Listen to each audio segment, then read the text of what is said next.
Hello, welcome to Wednesday's ESPN FC Live. My name is Mark Donaldson, alongside the former Liverpool defender, Stevie Nicol, plus Luis Miguel Echegaray and Ryan O'Hanlon. Today, we're going to take a break from Manchester United and the Eric Ten Hag chat because there's not really much more we can talk about that's new. And we're going to focus on Stevie's former team, the league leaders right now, the team that have won 6 of their first 7, the team that have only conceded 2 goals. And to go along with their form, Ryan has written an article at ESPN.com ranking the reasons why they are where they are. Before we get to any of the gents, I want to hear from Arne Slot, who's come in with a difficult task. How do you replace Jurgen Klopp? Well, he's done all right, but how's he done it? Let's hear from the man himself. Yeah. I don't draw many conclusions to that. But it is nice. So many incredible managers have worked here, doing so many special things. The only thing is, I don't hope that the only thing where people remember me in 1, 2, 3 years, you never know how long I can be here. But if they only say, yeah, that's the manager that only won 8 out of his 9 games, I'm hoping to do more special things than winning 8 out of 9 games. But it says a lot about many things. It also says a lot about how Jurgen left this club. The squad I inherited, how much work rate the players put in, and how much my staff members are helping me to get these results. But again, hoping to do more special things than only be remembered for 8 wins out of the first 9. So that was after the Bologna game. It's now 9 wins after 10 after he won at Palace. Only one place to start. Stevie Nicol, how big a surprise has it been that Liverpool are where they are? Or did you expect something like this given the fixtures to begin the season? I honestly can't turn around and say that we expected it. 9 wins out of 10. I think most of us, including myself, we were expecting some teething problems. You know, clearly there was going to be some sort of shift from Jurgen Klopp to Arne Slot. But they've managed to do it because there has been a little shift, but they've managed to do it while winning games. And I think that's the key. And the other thing I took from that interview is how secure Arne Slot sounds. You know, he's saying all the right things. He's really confident. He's not scared to mention what a great squad he was left by Jurgen Klopp. I mean, he really sounds like a guy who knows what he's doing, knows what he's talking about. And again, saying the right thing. You know, he doesn't want to be remembered for a good start. He wants to be remembered for what happens at the end of the season when they're picking up trophies. So, yeah, I was very impressed with that interview for sure. Ryan, with regards to your article, you're basically ranking the reasons why, and that's a very difficult sentence to say because it can get dangerous if you get that one wrong and maybe get taken off air. But when you rank the reasons why, you've got 4 in particular. The foundation was in place, the schedule to begin the season, the defence, and also they've figured out how to slow down. So is that your 1, 2, 3, 4 in that order, or is that just 4 topics that you've gone on to discuss in your article? If it was just 4 topics, it'd be a pretty disingenuous headline, I think. So yeah, I think that's the order I would put it all in. I mean, Slot himself said it. I think it's easy to forget because the end of the season was kind of just super disappointing, and it sort of felt like they collapsed, but they really just had a couple of games at the end of the year where they created a ton of chances and just didn't score. But like Liverpool was the favorite to win the Premier League. They were in first in April as of last year. And it's basically the same group of players that did that, other than basically Ryan Gravenberch is playing every minute of every game, which has been a huge addition. But otherwise, it's not a very different team. So the main thing is that these are just really good players that are capable of performing at a high level. And I think after that, the defense, 2 goals is the second fewest ever allowed through this many games in the Premier League. And like the Slot, sorry, I'm losing my train of thought. Slot also like changed the way the team played. They've slowed down a lot and controlled games better, but at the same time, the schedule is quite easy. And if you actually look back at the schedule, they won 1 more point last season against these same games than they have this season. So it's a confluence of a bunch of different things, but this same group of players played basically at the same level against these same teams last year. Right, LME, we've put our little boffins behind the scenes to good use. First of all, we said, right, we need you to come up with 2 full screens full of graphics as to Liverpool's form so far and also their fixtures to come.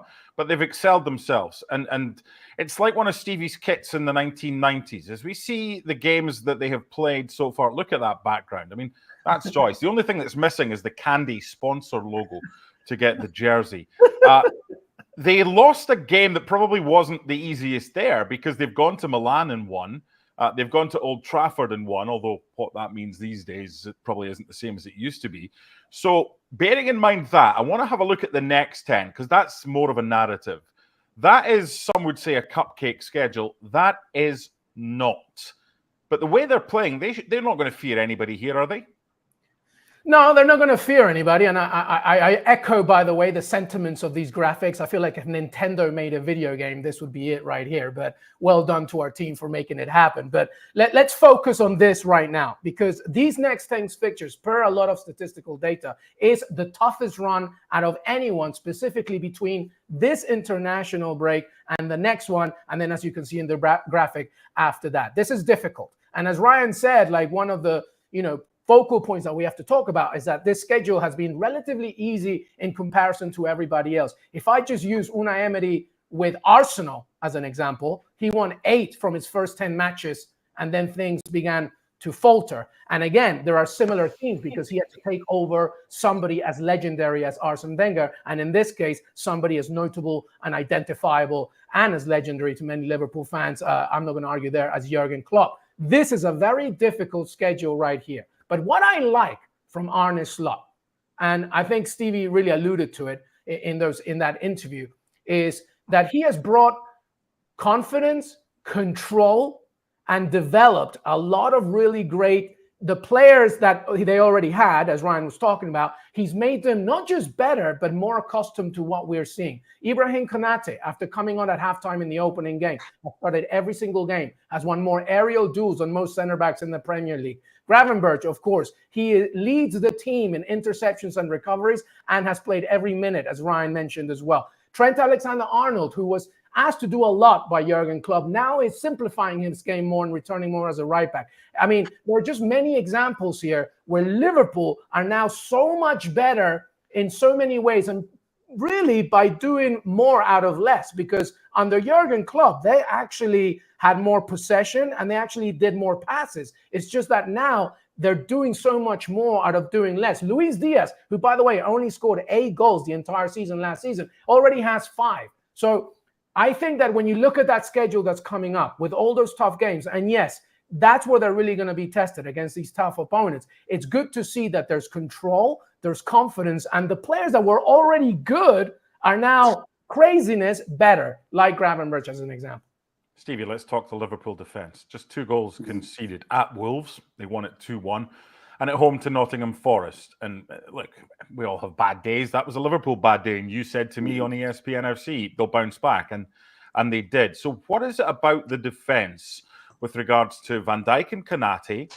Are they playing any differently with the full-backs, whether it's Robertson or Tsimikas on one side or Trent on the other? Why have they been able to hit the ground running and be so secure defensively? Well, I think there's no question under Slot, they have more players behind the ball when they're actually in possession of it, so that when it does get turned over, which it does, then they have more defenders in places to defend, and so that stops the opportunities for the opposition. I think there's no question that Konate and Van Dijk are the best partnership. However, I would suggest that yes, on black and white they've locked 2 goals in, but they've given some opportunities away. Keller has made some saves, Alisson's made some saves. I don't think they're quite as watertight as we think they are, or the stats would suggest. I still think they've given opportunities up. I still think they can get better at that. And I still think going forward as well, they can create more chances. And I think they can score more goals. Now, I'm maybe looking at this from a nitpicking point of view, but that's what you have to do. To win the championship, you have to get things right every time. You can't just turn up and hope that one day you give loads of chances away and the opposition don't take them. So, yes, Liverpool have defended well to the nth degree, but they're still giving opportunities away. They're still giving teams a chance. Last weekend at Crystal Palace is a perfect example. Mm-hmm. Liverpool, no question, were the best side. They dominated them 90% of the game, but they still could have lost 2 points when Eze was one-on-one with Yaros and fortunately passed it back to him. So I'm coming from a point of view where, yes, I think we can pat them on the back, but to win the title and get it off City and to get past Arsenal as well, they're going to have to be still another little bit better than they are. Yes, they've been good, but they still have to be better. And I still think there's a lot more. I think the possibility of Liverpool being better in both areas is there. This stretch of games is going to show us whether they actually will be better. Because right now, I think they're still in a certain gear. I hope and I expect them to have another gear. Mm-hmm. But we're going to find out with this 10-game stretch exactly, how many gears they've got. When you won those titles with Liverpool, Stevie, when did you feel that the momentum was at its maximum? How many kind of games or months or weeks into the season did you feel, yeah, we're flying? Well, I think it takes 3 or 4 games, and then you realise, right, we know what we're capable of here. And if you're actually in the side, you have a better feel for whether you have more. I'm talking about gear changes here. When you're actually playing, you can feel whether, because you know the players around you, you know yourself what you're capable of or what your best is. You know what everybody around you is capable of and what their best is, and so the players will have a better idea of whether they're at their peak yet or whether there's still a lot more to come. But I think they'll already know, the players themselves and Slot will know, where they are. Because 10 games in, you better know what you're all about, and you better know whether you've got more in the tank or whether you're going to have to consolidate or whatever it is you have to do to win games. So that's why this coming schedule is so huge, because not only will we find out how good they are, but they'll find out whether they think they'll find out if they actually are as good as they think they probably are. Elemi, I'll get you to go through the schedule in just a second. But before that, Ryan, I just want to refer back to your article. And one of the 4 things that I said that you've mentioned as to the reasons why they've started so well is their ability to slow things right down. And one of the points that you've picked up on in your piece is that when the scores are tied, it's pretty much impossible to create anything against Liverpool. What was your broader kind of picture with regards to slowing the game down and making it harder for opponents to create chances against Liverpool? Yeah, I think all of the points Stevie made about why Liverpool's better defensively are accurate, but they also, with the ball, they're not as aggressive. So they're not losing the ball as often and not having to deal with the transitions we're used to Liverpool having to deal with this season. So the way they attack has made them better defensively. And then I think, it's interesting, the guys pointing out how calm Slot seems, and going from the Klopp era, which is, heavy metal football, almost like it doesn't even matter what the score is. We're just going to try to create as many chances as possible. We don't care if the ball is going up and down the field. We know we're better than you in these open moments. To now, like you pointed out, the chances that they've given up have pretty much all come after they've at least taken the lead. And a lot of the big chances they've given up have come after they've taken a 2-goal lead. So to me, it feels at least a little bit like they are trying to manage the games to the scoreline. At even scorelines at full strength, they've been basically just as good as any team can be in the Premier League in terms of looking at the balance of chances through expected goals or shots, whatever you want. And then it's a little worse after that, but it does seem a little bit like that is by design, because it seems like Slot is sort of trying to look at this in a way that maybe Klopp, his one fault was that he didn't really look at it as kind of a 38-game season. A lot of the time, it just felt like he was trying to maximize the game in front of him. and that often led to a lot of injuries.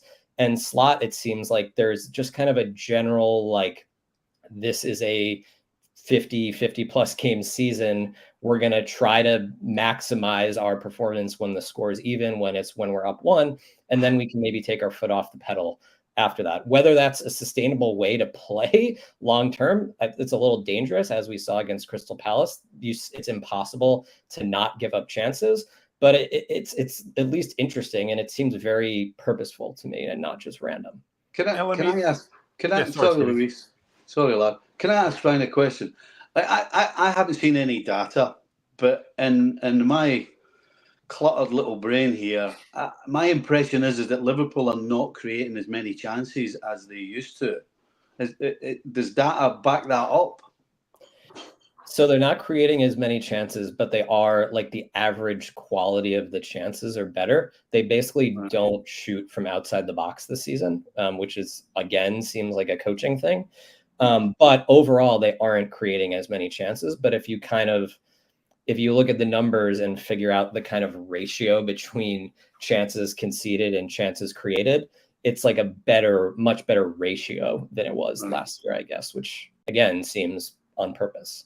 Yeah, a little bit of difference between what Klopp did and what Arne Slot did. Now, for the next 10 games, LME, I want you to take a look with me and everyone else as well at this set of fixtures. A few questions that you can talk about here. First one I want to ask you, LME, what's tougher, Arsenal away or Man City at home?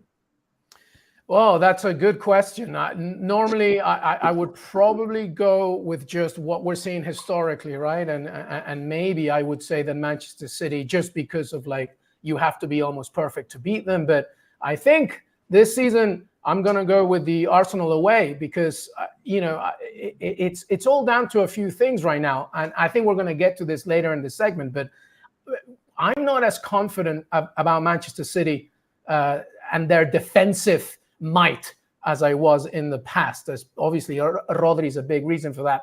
But I think there is something there for Liverpool to do something at home against Pep Guardiola and City without Rodri. Arsenal, to me, seems a little bit trickier. Having said that, away from home this season, Liverpool are doing fantastic. I mean, their away record is AC Milan, Ipswich, Manchester United, Wolves, and Crystal Palace. They had to, Liverpool only won 9 of 19 away games last season, right? And they had to wait until December 9th for them to reach their 4th away win in the Premier League. They've already done that. So, again, I go back to control and doing more from the less things that they're saying. I mean, the guys were talking about chances that they're creating, which is, less, but they're doing more so with that. I'll give you even some more stuff here. Jurgen Klopp, they had more possession under Jurgen Klopp, but that doesn't matter with Arne Slot and Liverpool because they're doing more with it as opposed to trying to keep the ball longer as well. More passes under Jurgen Klopp, but with Arne Slot, they're more accurate.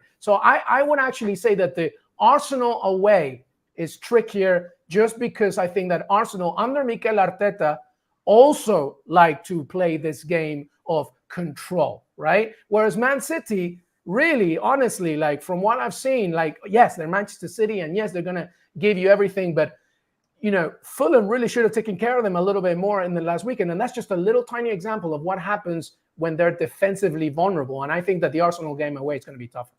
Stevie, with that set of 10 fixtures to come, obviously Real Madrid in the Champions League among some belter fixtures, if Liverpool emerge following that game against Manchester City, top of the Premier League, where they are right now, would your excitement scale increase a fair bit? Or are you still, until April comes, I'm not getting excited, look what happened last year, blah, blah, blah.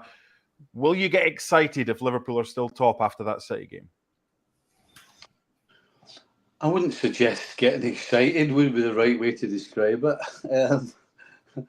I would say that if Liverpool are top of the Premier League after they play Manchester City on December the 1st, then they have to realise that the expectation is that you, I'm hesitating here, not have to go on and win the Premier League, but you better be damn close.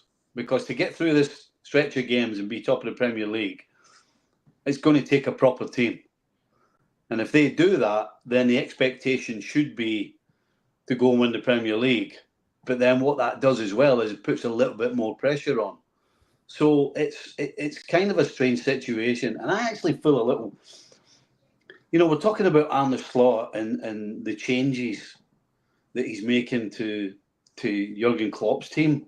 But, when we're actually watching, we've got to change. And maybe it's just me. I think a lot of particularly the away performances, and I agree with LME that the Arsenal one is going to be the tougher one of the two. Because I don't think away from home, as good as the results have been, I don't think they've been particularly they haven't been particularly fantastic to watch. I think there's it's kind of strange because you get used to Klopp's way of 100 mile an hour and getting forward and getting bodies forward and getting after it and excitement and noise and everything else, to the Arne Slot way of, we want to win games, but we're going to do it a little bit quieter and we're going to, and it kind of makes you watch the game that way. Mm-hmm. So I don't know whether that's why I'm not quite as excited yet about 9 wins out of 10, because I don't feel myself getting excited watching them so far. Yeah, It's also, just to add what you said there, Stevie, very quickly, Andy, it's also the opponents, right? Like their away record, Milan was great, United, they're a mess, but it's also Ipswich Town, Wolves and Crystal Palace. That's not really telling me, wow, but it's great that it's 100%. You can only beat what's in front of you. But again, watching it from a fan point of view, from a championship point of view, what Ryan's saying is I think is probably better from a coach's point of view. Everyone's a lot more settled, everyone's a lot more organised, but there's not as many chances. But there's not as many chances on the other side. So from a winning games and winning championship point of view, that's great. But it just doesn't feel there's not the same feeling about it yet. But saying that, if they're top of the Premier League, as the question was, after beating City, they're going to have to be exciting to win some of those games. The Madrid and the City and the Arsenal and Leipzig and all of these, they're going to have to produce. So maybe it is down to the sort of easier start, certainly in the fixture list. But yeah, I still need convincing. Let me put it that way. Okay, that's fair. It's just October. There's still plenty of time left. One final question, Stevie, for you before we move on. Regarding the experience of last season and how close they came, top of the table, didn't get the job done. You've closed it out. You've been part of many Liverpool teams that have done that. Some of these Liverpool players have done it before as well. But for those that haven't, how do you go about from coming so close to getting over the finish line? Is there one thing that's the most important, apart from winning games, of course, that you experienced, or is it a kind of multitude of things? Well, I think, listen, although Klopp did win the Premier League, it was won at 100 mile an hour, and everybody's like this all the time, and it's constant, and you're doing this. Now, from my own personal experience, it's way easier and certainly more preferable to get things done in a calm manner. And that, I think, is more important under Slot than having the experience of what happened last year. Yeah. I think the calm demeanour of Slot and the way the team's going about it, I think has more. There's not as big a percentage of falling off the edge of a cliff the way they did last year. Mm-hmm. Let me just put it that way. So I'm not sure that failing gives you any real experience other than maybe more desire. I just think a calm influence from the manager that then goes on to the field with the players, I think is a better recipe for success than 1,000 miles an hour and leaving gaps at the back because you're going forward and all of these sorts of things. Okay, our second and final topic of today's ESPN FC. LME, I'm going to come to you first. Who or what, basically player, manager or club, has impressed you most in the Premier League so far? And who has impressed you least? On you go. Well, I've waxed lyrical about Chelsea already, so I'm going to focus on a player here. And to be honest, I think it's worth mentioning again, because we talk about many superstars all over the European game, and I really think not enough. Bukayo Saka, to me, has been tremendous. 7 assists in the Premier League. That's actually a lead in all 5 European leagues out of anybody. We already saw what he did in the last game, 2 assists and a goal. But to me, what's even more impressive about the fact that he has 7 assists, and there's only 1 game where he hasn't contributed to a goal this season so far for Arsenal. But the reason why I want to bring up Bukayo Saka, because at 23, he has continued to elevate his leadership characteristics, specifically at a time when somebody like Martin Odegaard is not playing. And honestly, we talk about Jude Bellingham, Lamine Yamal, Erling Haaland. Bukayo Saka belongs in that conversation. I really believe so. And I think that he is showing such a tremendous, aura, not just in what he's producing, 7 assists and goal contributions, et cetera, but also as a leader. And at that age, with this team, to try and keep going, to me, is remarkable. So yes, it's still early, but Bukayo Saka deserves my mention. In terms of least impressed, you mentioned that there, Andy. I'm not going to talk about Manchester United at all. I think we've beat that drum way too many times. So I'm going to go with Man City's defending, like I said, and I'll be very quick. Yes, the Rodri thing is a major issue, but against Fulham, like Adama Traore, had it not been for Ederson, they really should have scored a few more. And it's not just about Rodri's goal. I think there's a lot of things going on at the back that are showing the vulnerabilities of Manchester City. Brentford, of course, scored early against them as well. I mean, they do that against anybody, but against Manchester City, it's showing a little bit of weakness at the back. So I haven't been impressed with that side of Manchester City. And if they want to win the Premier League once again, yes, obviously they have a lot to do with it, and Rodri's absence is a major thing. But defensively, I'm a little bit unimpressed so far. I like the pick. I like the pick because they've conceded as many goals as Manchester United have this season. Yep. Manchester City. And by the way, they haven't kept a clean sheet in the Premier League at home since Arsenal in March. Yep. Now, they've won a fair few of the games. Obviously didn't beat Arsenal, but scored late on. But that's another 2 goals conceded. So I like those shouts. Okay, Stevie Nicol, who's impressed you most, club, manager, or player? And who are you like, ooh, I expected more from that? I was going to go with Saka. I agree with Luis. I think you could go for Cole Palmer. I mean, he scored 4 goals in 1 half in the Premier League. You're doing a few things right. But closer to home, I'd have to say Gravenberg. I mean, you talk about coming from absolutely nowhere. Yeah. I mean, when I saw the team sheet against Ipswich Town in the opening game of the season, I'm like, why is Gravenberg playing? Because what he showed us last year, questioned why he was there, in all honesty. But my goodness, what he's produced now. You talk about putting somebody in the perfect position for them. And he has been, I mean, he's just been sensational. The amount of times that he breaks up the play because of his starting position, because of his decision making, when to step in and win the ball and when to sit back and wait for it to come to him. It's really surprised me. It's shocked me, to be quite honest, because I was looking at Gravenberg as somebody that Slot maybe would look to move on. But in a very short space of time, he has completely changed my opinion, and I'm sure plenty of other opinions. As far as the other side, I'm going to have to go with you both and Man City, and in particular, Ruben Diaz. I mean, this is a guy that won the Sports Writers Player of the Year award not that long ago, and quite frankly, on the counter-attack, he has been sadly wanting, and on not just against Fulham, but in any of the games he's played, he just hasn't been able to counter or defend against, particularly pace. But just in general, his all-round play for me has been pretty average. So a surprise from Gravenberg, but also a surprise that Diaz has been as poor as he has. Just before we get to Ryan to wrap things up, I'm going to go Brian and Mbeumo for Brentford. No Ivan Toney, and Johan Wissa out injured as well. He's got 6 goals, just one of them a penalty. That's 1 clear of Cole Palmer. And Luis Diaz signed for just under 6 million back in 2019 from Troyes in France. And he kind of started off as a left-footed right winger. And he's become more of a striker because Tony's and they've gone. Been bangers, MD. The goals have been bangers. They've been good, and they score early. And he's like, give me the pressure.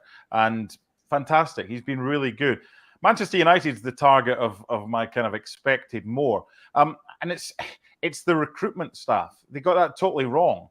there's that. There's also the team in general, but we've been over that, and we're not going over old ground. But Bruno Fernandes, he got 10 goals last season, and he hasn't scored this season for a side that are desperately looking for goal scorers. When Højlund was out and Xerxes came in, they haven't scored at home at Old Trafford since Joshua Xerxes scored just a few minutes from the end of the first home game of the season against Fulham. So the only way is up for them, but Mbeumo has been excellent for Brentford. To wrap up today's ESPN FC Live, Ryan O'Hanlon with his failures and flops, but more importantly, his players or managers or teams who have excelled expectations so far. The floor is yours. Yeah, you guys have covered most of the high-profile teams, so I'm going to go a little more history, if you will. History. We're taking Fulham. Yes, that's exactly where we're going. I don't know. Like, I feel like Joao Paulinho has already been erased from history, but he left Fulham this summer, and Fulham. That is one of the. Okay. A lot of people thought he was the best, one of the best defensive midfielders in the world.